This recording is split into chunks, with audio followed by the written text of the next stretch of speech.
Hello, loves. Good morning, good afternoon, and good evening. December 14, the first day I posted my first ever video in Reel after I was convinced by a dear friend of mine from college not to create some videos and post it on Reels.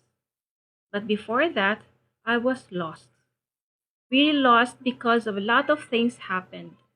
My life back then wasn't easy. It was full of chaos.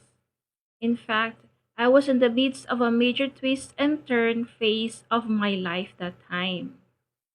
There was a time that I already surrendered everything, as in, mag-goodbye to the world na. Ganon. Ganong katindi. Kasi akala ko wala ng solusyon. I pitied myself. I even blame other people.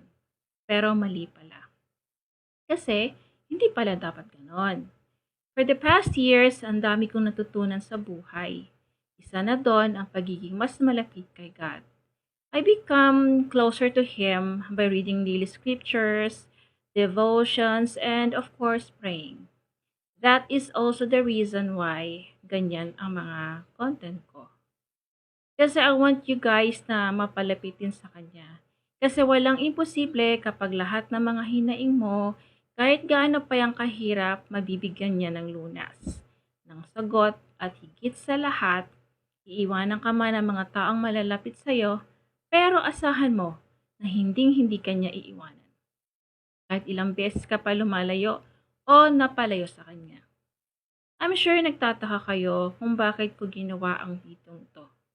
I just want to express my sincere gratitude sa inyong lahat na sumusuporta sa akin mula noon hanggang ngayon. Dahil sa Reels, marami akong natutunan. Marami din akong nakatagpo ng bagong kaibigan, bagong kapamilya, bagong karamay sa biyahe ng buhay ko sa mundo ng social media. Matutunan ko rin ang pakikisama at pakikipagkapwa-tao. Kung hindi man paano ka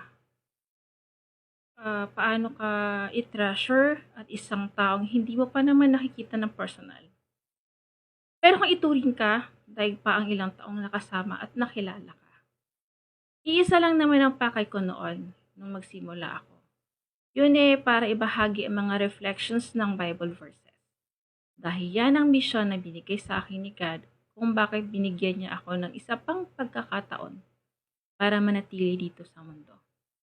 This is NC Epasin saying thank you so much for your untiring support to all of my videos and reels. Sana patuloy niyo pa rin akong samahan. Hindi sana kayo magsasawa ng suportahan ang mga susunod ko pang post sa mga darating na araw. At hindi lang yan, may bago akong gagawin at kasama kayo ron. Hindi ko muna sasabihin sa ngayon kasi surprise yun. Sana magustuhan nyo. Till next time, this has been Insipisin saying to God be the glory.